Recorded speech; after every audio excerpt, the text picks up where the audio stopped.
اعوذ باللہ من الشیطان الرجیم بسم اللہ الرحمن الرحیم۔ پروگرام شرعی احکامات کے ساتھ اور تراویح کے بقیہ مسائل کے ساتھ ایک مرتبہ پھر آپ کی خدمت میں حاضری کا شرف حاصل ہے۔ ہمارا مسئلہ یہ چل رہا تھا کہ تراویح کی جماعت سنت موقدہ علی الکفایہ ہے، یعنی پورے محلے میں سے اگر چند لوگ بھی جماعت قائم کر لیتے ہیں تو بقیہ سب بری الذمہ ہو جائیں گے۔ اور اس میں یہ بتایا تھا کہ تراویح کی جماعت مسجد میں ہی قائم کرنا افضل ہوتا ہے، گھر پر قائم کرنے سے اگرچہ جماعت ہو جائے گی، ثواب بھی ملے گا، لیکن مسجد کی جماعت ہی افضل اور اولیٰ ہے۔ اور اس قسم کے اعمال سے چونکہ مسجد کی جماعت میں تقلیل پیدا ہوتی ہے، قلت پیدا ہوتی ہے، اور لوگوں کی پھر کم تعداد کی وجہ سے نماز کی رغبت میں کمی آتی ہے، لہذا بہت بہتر ہے کہ مسجد میں جماعت کے ساتھ ہی ادا کیا جائے۔ یہ بھی یاد رکھیں کہ بعض لوگ یہ پوچھتے ہیں کہ ہماری مسجد میں دو جماعتیں ہوتی ہیں، ایک نچلی منزل پر ایک اوپری منزل پر، تو کیا یہ دو جماعتیں تراویح کی ایک ہی مسجد میں قائم کرنا جائز ہے؟ تو یہ صورت غیر مناسب صورت ہوتی ہے، کیونکہ اس میں عموماً تنازع ہو جاتا ہے، جھگڑا ہو جاتا ہے، امام حضرات میں آپس میں چپکلش پیدا ہو جاتی ہے، کیونکہ پھر لوگ چمگوئیاں کرتے ہیں کہ جی اوپر والے بہت اچھا پڑھتے ہیں، بعض کہتے ہیں نیچے والے اچھا پڑھتے ہیں، اوپر والے اچھا نہیں پڑھتے ہیں، اور پھر اس میں فتنہ فساد کا بھی شدید اندیشہ ہوتا ہے، لہذا ایک مسجد میں ایک ہی تراویح کی جماعت قائم ہونا بہتر ہوتا ہے۔ بعض اوقات ایسا ہوتا ہے کہ ہماری قریبی مسجد میں جو حافظ صاحب ہیں ان میں کوئی شرعی عذر ہوتا ہے، یا قرآن عظیم خوبصورت انداز سے نہیں پڑھ رہے اور ذرا دور مسجد میں اچھے قاری صاحب ہیں، اچھے خوبصورت آواز میں پڑھتے ہیں، تو کیا اس مسجد میں جا کر جماعت پڑھنا جائز ہے یا نہیں؟ تو یہ بالکل جائز ہے۔ اگر امام میں شرعی عذر ہو تو پھر تو واجب ہے کہ دوسرے امام کے پیچھے ہی نماز پڑھی جائے، اور اگر بالفرض دوسرا امام خوش الہانی کے ساتھ پڑھتا ہے تو یہ بھی ایک سبب لکھا ہے کہ جس کی بنا پر دور جا کر نماز پڑھی جا سکتی ہے۔ ہاں، یہ بات یاد رکھیں کہ بعض ہمارے نوجوان خاص طور پہ ایسے ہوتے ہیں کہ جب تراویح کی جماعت قائم ہوتی ہے تو وہ بیٹھے رہتے ہیں، اور جب امام صاحب بالکل رکوع کے قریب آتے ہیں تو جلدی سے کھڑے ہو کر شامل جماعت ہو جاتے ہیں۔ تو یہ طریقہ غیر مناسب ہے، یہ منافقین کا طریقہ تھا کہ وہ اسی طرح کرتے تھے کہ شامل جماعت ہونا ان پر بہت گراں گزرتا تھا، اور جب امام کو رکوع میں جاتے دیکھتے تھے تو جلدی سے شامل ہوتے تھے، تو ایسا نہیں کرنا چاہیے۔ اب ہم وطر کی جماعت کے بارے میں چند باتیں کرتے ہیں۔ چند باتیں میں پہلے عرض کر چکا ہوں کہ وطر کی جماعت رمضان میں مستحب ہے، رمضان کے علاوہ تو علیحدہ پڑھنی ہوتی ہے، رمضان میں بھی مستحب ہے، یعنی جماعت سے پڑھیں گے تو ثواب زیادہ ہو جائے گا، اور اگر تنہا بھی پڑھیں گے تو کوئی گناہ نہیں، کوئی کراہت نہیں ہے۔ اور یہ جو مسئلہ تھا کہ عشاء کے فرائض جس نے جماعت سے پڑھے وہ وطر جماعت سے پڑھ سکتا ہے، اور جس نے نہیں پڑھے وہ نہیں پڑھ سکتا، یہ میں نے آپ کو پہلے بتایا، یہ اختلافی مسئلہ ہے، اور اولا صورت یہی ہے کہ عشاء کے فرض چاہے جماعت سے پڑھیں یا نہ پڑھیں، وطر جماعت سے پڑھے جا سکتے ہیں۔ ایک مسئلہ آخر میں تراویح کے امام سے متعلق ہے، اور یہ مسئلہ بھی بہت اہم ہے کہ یاد رکھیے کہ تراویح کے لیے امام بالغ ہی ہو سکتا ہے جبکہ مقتدیوں میں سے کوئی بالغ ہو، یعنی بالغوں کا امام بالغ ہی ہو سکتا ہے، نابالغ نہیں ہو سکتا۔ اور نابالغ کی عمر آپ کو بتائی تھی کہ 12 سال سے 15 سال کی عمر کے درمیان لڑکا بالغ ہو جاتا ہے اگر احتلام وغیرہ ہو جائے یا آثار بلوغت ظاہر ہو جائیں، ورنہ 15 سال کے اوپر آ کر ہم بلوغت کا حکم دے دیں گے۔ تو احتیاط اس میں یہی ہے کہ 12 سال سے کم عمر کا اگر کوئی حافظ قرآن ہو تو اس کو آگے کھڑا نہ کیا جائے، ورنہ پیچھے اگر بالغ مقتدی اس کے پڑھے گا تو نماز ادا نہیں ہوگی۔ ہاں، نابالغوں کی امامت کر سکتا ہے، لہذا کہیں اگر بچے پڑھ رہے ہوں تو وہاں پہ کوئی نابالغ امام بن جائے تو اس میں شرعاً حرج نہیں ہوتا۔ ہاں، یہ ضرور یاد رکھیں کہ بسا اوقات امام کے پیچھے ایک حضرت کھڑے ہوتے ہیں، حافظ قرآن کھڑے ہوتے ہیں، جو امام کو غور سے سنتے ہیں اور ان کی تصحیح کر دیتے ہیں، غلطی نکال دیتے ہیں، ان کو سامع کہا جاتا ہے۔ تو سامع کے لیے بالغ ہونا ضروری نہیں ہے، یہ نابالغ بھی ہو سکتا ہے، اور اگر یہ نابالغ لقمہ دے گا اور جو حافظ قرآن پڑھ رہے ہیں بالغ ہے اس کا لقمہ قبول کر لیں گے اور وہ صحیح مقام پہ لقمہ دیا گیا ہے تو اب شرعاً کوئی حرج نہیں ہے۔ سامع نابالغ ہو تو اس میں شرعی طور پہ کوئی گرفت نہیں ہوتی ہے۔ ہاں، یہ ضرور ہے کہ اس کا امام جو ہے وہ عاقل بالغ ہونا چاہیے اور مکمل طور پہ شریعت کا پابند ہونا چاہیے۔ بعض حافظ قرآن پورے سال الٹی سیدھی حرکات کرتے ہیں اور رمضان میں سیزن لگانے کی غرض سے وہ فوراً مصلی پہ آگے کھڑے ہو جاتے ہیں، داڑیاں سارے سال کٹتی رہتی ہیں، اور پھر ان دنوں میں داڑھی خشخشی سی ہوتی ہے اور وہ آ کے امامت کا فرض سر انجام دینے کی کوشش کرتے ہیں۔ تو ایسے حافظ کے پیچھے نماز پڑھنے میں احتیاط ہونی چاہیے، اور حفاظ کرام کو چاہیے کہ اپنے منصب کا لحاظ رکھتے ہوئے پورے سال ہی باشرہ رہنے کی کوشش کریں۔ یہ بھی یاد رکھیں کہ بعض حفاظ کرام بہت ہی تیزی کے ساتھ پڑھتے ہیں، اگر اتنی تیزی کے ساتھ پڑھا کہ لفظ چب گئے اور ٹوٹے پھوٹے الفاظ ادا ہوئے تو ایسا تیز قرآن پڑھنا گناہ ہوتا ہے، اور ایسے تیز قرآن کو سننا بھی گناہ ہوتا ہے۔ لہذا یہ کوئی قابل فخر بات نہیں ہے کہ ہم کہتے ہیں جی ماشاءاللہ فلاں مسجد کے امام صاحب تو 15 منٹ میں پورا سپارہ ختم کر دیتے ہیں، تو یہ کوئی کمال کی بات نہیں ہے۔ تیزی سے قرآن پڑھنا کمال نہیں، درست قرآن پڑھنا کمال ہے۔ لہذا یہ بھی ذرا اطمینان ہونا چاہیے، اور کمیٹی کے ارکان جو حفاظ کو مقرر کرنے والے ہیں وہ خاص طور پہ اس کو چیک کر لیں کہ صحیح پڑھنے والا حافظ ہی ہونا چاہیے۔ آخری مسئلہ تراویح پر اجرت کا مسئلہ ہے کہ یاد رکھیں کہ تراویح ایک عبادت ہے، اور عبادت پر اجرت طے کرنا یہ گناہ ہوتا ہے۔ لہذا اب ہمارے یہاں رواج چل گیا ہے کہ حافظ باقاعدہ طے کرتے ہیں جی اس تراویح کے اتنے پیسے لوں گا، کمیٹی بولتے ہیں اتنے پیسے دیں گے، پھر وہ تراویح پڑھاتے ہیں۔ یاد رکھیے کہ ایسی صورت میں تراویح کا ثواب نہیں ملے گا۔ اس لیے بہتر طریقہ یہ ہوتا ہے، میں اس کا حل آپ کو بتا دیتا ہوں کہ اس کا حل یہ ہے کہ اگر مثلا کمیٹی حافظ رکھنا چاہیں تو ان حافظ صاحب سے یوں کہیں، مثلا عشاء کی جماعت کا وقت نوٹ کر لیں، اور جب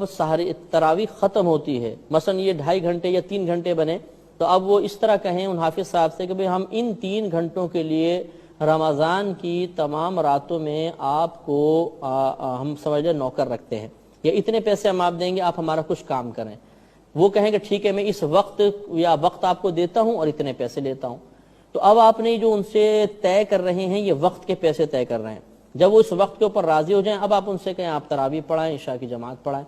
تو یہ مطلب ایک جائز طریقہ ہوتا ہے۔ فرق صرف اتنا سا ہے کہ اگر وہ کہیں کہ میں تراویح کے پیسے لوں گا تو یہ تراویح پہ اجرت لینا ہوگا، اور اگر وہ کہیں کہ میں اپنے 2.5 گھنٹے دیتا ہوں، اس 2.5 گھنٹے میں اتنے پیسے لوں گا، تو یہ 2.5 گھنٹے کے پیسے طے ہو رہے ہیں، عبادت کے نہیں، تو اس میں پھر جوازی صورت نکل آئے گی۔ تو اللہ تبارک و تعالی سے دعا ہے کہ رب کریم ہم سب کو تراویح کے ان تمام مسائل کو ذہن میں محفوظ رکھنے کی توفیق عطا فرمائے، اور اس رمضان میں خاص طور پر احتیاط کے ساتھ تراویح ادا کرنے کی توفیق عطا فرمائے، توفیق مرحمت فرمائے، آمین۔ تراویح کے بالتفصیل مسائل کے بعد اب انشاءاللہ ہم اعتکاف کے مسائل آپ کی خدمت میں عرض کریں گے۔ اعتکاف بھی ایک بہت ہی بہترین عبادت ہے، اور یہ سال میں فقط ایک مرتبہ، خصوصاً جس کا تعلق رمضان سے ہوتا ہے تو سال میں ایک ہی مرتبہ آتی ہے، تو اس عبادت سے بھی ہمیں ضرور برکات حاصل کرنی چاہیے، اور اللہ تعالیٰ کی بارگاہ سے جو انعامات معتکفین پر نازل ہوتے ہیں ان سے حصہ حاصل کرنے کی کوشش کرنی چاہیے، اور کم از کم اپنی پوری زندگی میں ایک بار تو اعتکاف کرنا ہی چاہیے۔ اس سے پہلے کہ میں اعتکاف کے فضائل اور اعتکاف کے دیگر مسائل کے بارے میں عرض کروں، پہلے ہم اس کی اقسام بیان کرتے ہیں کہ اعتکاف کی 3 قسمیں ہوتی ہیں۔ ایک اعتکاف واجب ہوتا ہے، دوسرا اعتکاف سنت مؤکدہ علی الکفایہ ہوتا ہے، اور تیسرا اعتکاف نفل اعتکاف کہلاتا ہے۔ واجب اعتکاف تو وہ ہوتا ہے جو ہم نے منت وغیرہ مانی ہو، جب ہمارا وہ کام ہو جائے گا تو ہم پر اعتکاف واجب ہوگا۔ مثال کے طور پر کوئی شخص بیمار ہے، اس نے اللہ کی بارگاہ میں آواز کے ساتھ اس طرح کہا کہ یا رب کریم اگر میں اس بیماری سے اچھا ہو گیا تو تیری رضا کی خاطر 3 دن کا، 4 دن کا یا 5 دن کا اعتکاف کروں گا، تو جب اس کو صحت حاصل ہو جائے گی تو اب اس شخص پر ان دنوں کا اعتکاف کرنا واجب ہوگا۔ دوسرا سنت موقدہ علی الکفایہ ہوتا ہے۔ سنت موقدہ کا مطلب آپ کو معلوم ہے کہ جس عبادت کا کرنا باعث ثواب ہوتا ہے اور 1-2 بار ترک کرنا گناہ اور برا، اور ترک کرنے کی عادت بنا لینے سے انسان گناہگار ہوتا ہے۔ لیکن علی الکفایہ کا مطلب یہ ہوتا ہے کہ وہ عبادت اگر بہت سارے لوگوں کی طرف سے پورے شہر میں سے ایک شخص بھی ادا کر لے گا تو سب کے سب بری ذمہ ہو جائیں گے۔ لہذا اعتکاف سنت موقدہ علی الکفایہ، یعنی وہ اعتکاف کے پورے شہر والوں میں سے اگر ایک شخص بھی اعتکاف کر لے گا تو سب کے سب بری ذمہ ہو جائیں گے، اسے سنت موقدہ علی الکفایہ کہتے ہیں، اور یہ ہی رمضان کے آخری 10 دنوں کا اعتکاف ہوتا ہے۔ اور تیسرا ہوتا ہے مستحب یا نفل اعتکاف، اور وہ اعتکاف یہ ہے کہ جب بھی ہمیں موقع ملے ہم مسجد میں جائیں تو فوراً نفل اعتکاف کی نیت کر لیں۔ نیت دل کے پختہ ارادے کو کہتے ہیں، لہذا جب کوئی شخص مسجد میں داخل ہو اور یہ دل میں ارادہ کر لے کہ میں اعتکاف سے ہوں تو اس کا نفل اعتکاف یا مستحب اعتکاف شروع ہو جائے گا اور اس کو ثواب ملتا رہے گا۔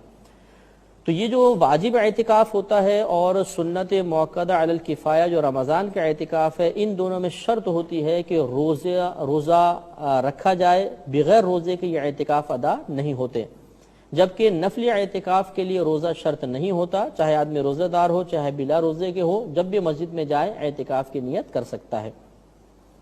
تو ہمارا آج کا موضوع رمضان کے 10 دنوں کا اعتکاف ہے، جنہیں ہم سنت موقدہ علی الکفایہ کہتے ہیں۔ یہ اعتکاف نبی کریم صلی اللہ علیہ وسلم کی سنت کریمہ ہے، چنانچہ بخاری و مسلم کی روایت ہے، سیدہ عائشہ صدیقہ رضی اللہ تعالی عنہا ارشاد فرماتی ہیں کہ نبی کریم صلی اللہ علیہ وسلم نے رمضان کے آخری عشرے کا اعتکاف فرمایا،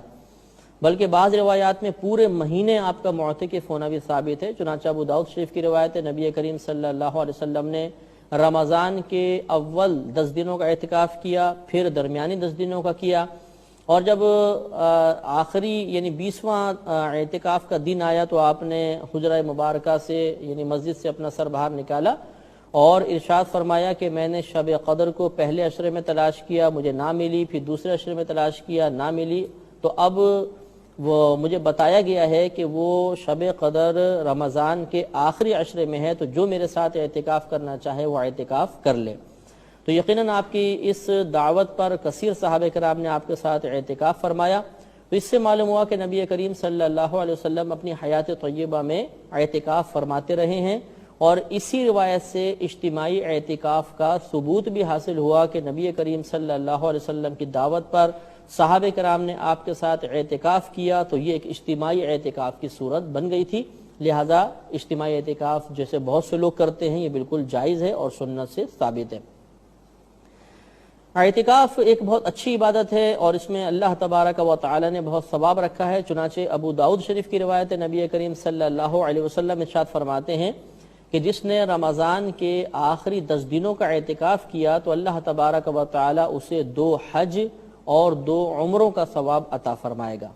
اس لیے بہت ہی افضل عبادت ہوئی کہ 2 حج اور 2 عمرے، اور خود صحاح ستہ کی ایک روایت سے ثابت ہے، کوئی ایسا بھی نہیں کہ موضوع حدیث ہو، لہٰذا ہمیں اس سے فائدہ اٹھانا چاہیے اور کم از کم زندگی میں ایک بار تو اعتکاف ضرور کرنا چاہیے۔ اب یاد رکھیں کہ اعتکاف کسے کہتے ہیں۔ اعتکاف کا مطلب یہ ہوتا ہے کہ بانیت عبادت اللہ تبارک و تعالی کی رضا کی خاطر مسجد میں اپنے آپ کو روک لینے کا نام اعتکاف ہے۔